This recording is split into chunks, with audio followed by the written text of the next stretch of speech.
সবাইকে স্বাগত দীপ্ত সংবাদের সাথে রয়েছে দোলা ডলরেস। সরকার দুর্নীতিমুক্ত ভূমি ব্যবস্থাপনা এবং মানুষ যাতে নির্বিঘ্নে সেবা পেতে পারে তা নিশ্চিত করতে চায়, এমনটাই জানালেন প্রধানমন্ত্রী তারেক রহমান। আজ রাজধানীতে 3 দিনের ভূমি সেবা মেলার উদ্বোধন করে তিনি বলেন, ভূমি প্রশাসনের প্রায় সব সেবা ডিজিটাল প্ল্যাটফর্মে নিয়ে এসে নাগরিকদের জন্য সেবা গ্রহণ আরও সহজ, দ্রুত এবং কার্যকর করার উদ্যোগ নেওয়া হয়েছে।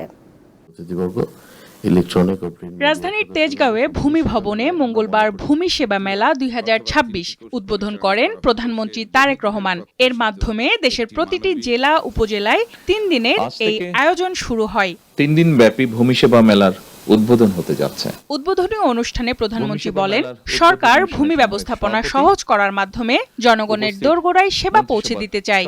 জমি ব্যবস্থাপনাকে হয়রানি ও দুর্নীতিমুক্ত করার অঙ্গীকার নিয়ে জনগণের দোরগোড়ায় রাষ্ট্রীয় সেবা পৌঁছে দিতে বর্তমান সরকার কাজ করছে। ভূমি সংক্রান্ত বিষয় আদালত ও আদালতের বাইরে দ্রুত নিষ্পত্তির ওপর গুরুত্ব আরোপ করেন প্রধানমন্ত্রী। প্রচলিত আদালতের বাইরেও জমিজমা সংক্রান্ত বিরোধ নিষ্পত্তির জন্য গ্রাম আদালত কিংবা অল্টারনেটিভ ডিসপিউট রেজুলেশন এডিআর অর্থাৎ বিকল্প বিরোধ নিষ্পত্তির মতন আইনানুগ ব্যবস্থার মাধ্যম অবলম্বনের দিকেও জোর দেওয়া জরুরি বলে আমরা মনে করি। সরকার প্রতিটি ক্ষেত্রে জনবান্ধব কর্মসূচি নিয়ে এগিয়ে যেতে চায় বলে জানান তারেক রহমান। সরকার পর্যায়ক্রমে একের পর এক নির্বাচনী ইশতেহারের প্রতিটি দফা বাস্তবায়নের মাধ্যমে জনগণের কাছে দেওয়া ওয়াদা পূরণের রাজনীতিকে এগিয়ে নিয়ে যাবার চেষ্টা করছে। বক্তব্যের পর প্রধানমন্ত্রী ভূমি ভবনের বিভিন্ন স্টল ও সেবা কেন্দ্র পরিদর্শন করেন। সঞ্জিতা প্লাবনী, দীপ্ত সংবাদ, ঢাকা। সারা দেশে একযোগে শুরু হয়েছে ভূমি সেবা মেলা। ফেনী সদর উপজেলা ভূমি অফিস থেকে এক বর্ণাঢ্য র্যালি বের হয়ে শহরের প্রধান সড়ক প্রদক্ষিণ করে, পরে বেলুন ও পায়রা উড়িয়ে মেলার উদ্বোধন করা হয়। ভোলায় জেলা প্রশাসকের কার্যালয়ের সামনে থেকে একটি বর্ণাঢ্য শোভাযাত্রা বের করা হয়। এটি শহরের বিভিন্ন সড়ক প্রদক্ষিণ শেষে সদর উপজেলা ভূমি কার্যালয়ে গিয়ে শেষ হয়। মেলায় বিভিন্ন স্টলে ভূমি সংক্রান্ত নানা তথ্য ও সেবা প্রদান করা হচ্ছে। ঠাকুরগাঁও সদর উপজেলা ভূমি অফিস কার্যালয় প্রাঙ্গণে উদ্বোধনী অনুষ্ঠান এবং আলোচনা সভার আয়োজন করা হয়।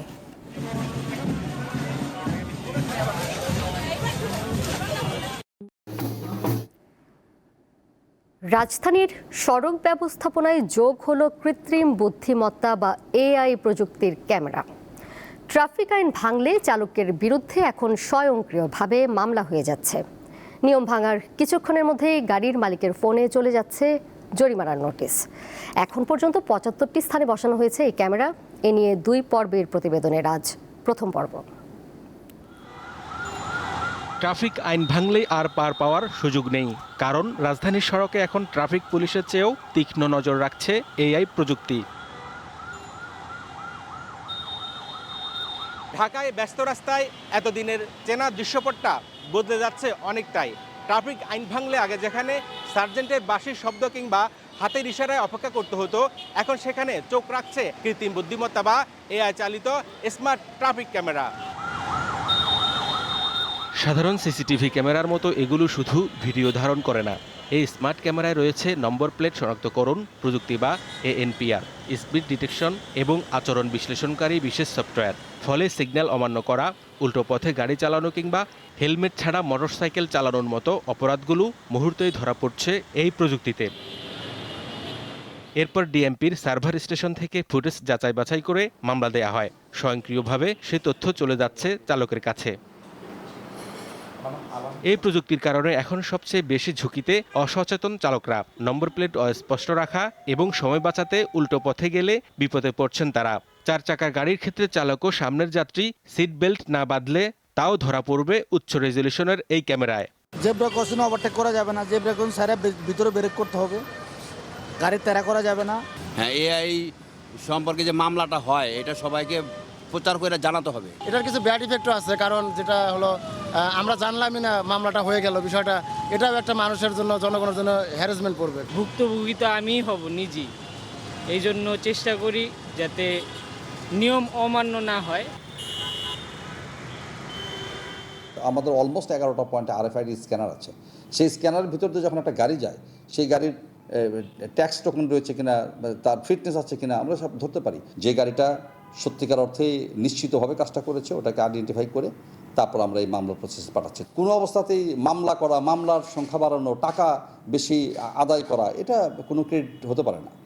আমরা যেটা চাই সেটা হচ্ছে মানুষজন একটু আইন মানুক, সড়কে একটু শৃঙ্খলা আসুক। বিভিন্ন গতির ভেহিকেল, বিভিন্ন সাইজের ভেহিকেল যখন চলবে তখন অনেক ক্ষেত্রে দেখা যাবে যে মানে যিনি রুলস ভায়োলেশন করছেন তাকে হয়তো ডিটেক্ট না করে অন্য একটা ভেহিকেলে ডিটেক্ট করে ফেলতে পারে। আমরা RFID ট্যাগটা যদি ইনস্টল করতে পারি শতভাগ ভেহিকেলে, এবং যদি আমরা কাগজপত্র এবং ডেটাবেস সংক্রান্ত বিষয়গুলো যদি সমাধান করা যায়, তাহলে দেখা যাবে ভালো আউটপুট পাবো। আদারওয়াইজ দেখা যাবে যে একজনের ভুল অন্যজনের কাছে মামলাটা চলে যেতে পারে। তবে AI মামলার কারণে ইতিমধ্যেই সড়কে কিছুটা শৃঙ্খলা ফিরেছে বলে জানায় পুলিশ।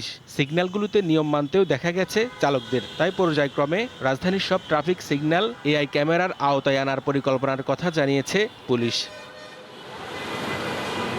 কর্তৃপক্ষ বলছেন AI ক্যামেরা মূলত চালকদের শাস্তি দেওয়ার জন্য নয়, বরং সড়কের শৃঙ্খলা ও দীর্ঘমেয়াদী নিরাপত্তা ফেরানোর একটি আধুনিক প্রয়াস।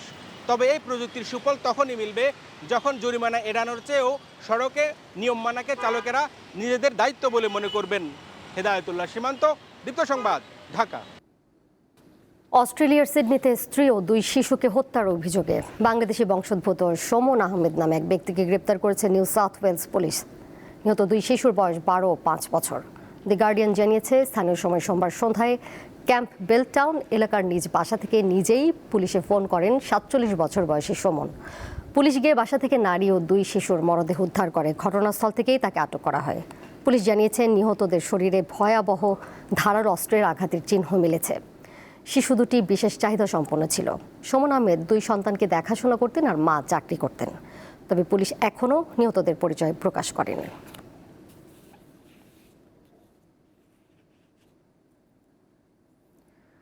যুক্তরাষ্ট্রের প্রেসিডেন্ট ডোনাল্ড ট্রাম্পের চীন সফরের মাত্র 4 দিনের মধ্যে বেইজিং সফর করছেন রাশিয়ার প্রেসিডেন্ট ভ্লাদিমির পুতিন। স্থানীয় সময় মঙ্গলবার চীনের রাজধানী বেইজিংয়ে পৌঁছাবেন তিনি।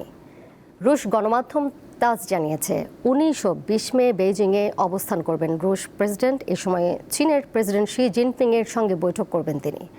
পুতিন জিনপিং বৈঠকে বাণিজ্য, জ্বালানি সহযোগিতা ও আঞ্চলিক পরিস্থিতি গুরুত্ব পাবে বলে ধারণা করা হচ্ছে। এছাড়া বাণিজ্য ও অর্থনৈতিক বিষয়ে চীনের প্রধানমন্ত্রী লি কিয়াংয়ের সঙ্গেও পুতিনের বৈঠকের কথা রয়েছে। এই সফরে পুতিনের সাথে রাশিয়ার বেশ কয়েকজন মন্ত্রী, প্রতিমন্ত্রী সহ সরকারি ও বেসরকারি বিভিন্ন আর্থিক সংস্থার প্রধান নির্বাহীরা রয়েছেন। পুতিনের এই সফরকে অনেকেই বেইজিংয়ের পক্ষ থেকে একটি কৌশলগত ভারসাম্যের প্রদর্শন হিসেবে দেখছেন।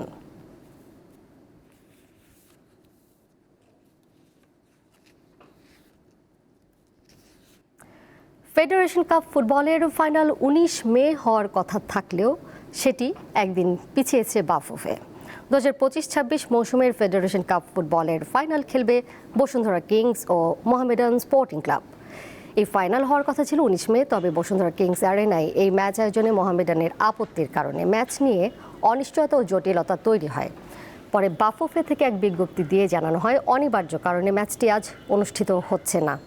ফাইনাল ম্যাচটি আগামীকাল বুধবার বসুন্ধরা স্পোর্টস সিটির কিংস অ্যারেনা স্টেডিয়ামে অনুষ্ঠিত হবে।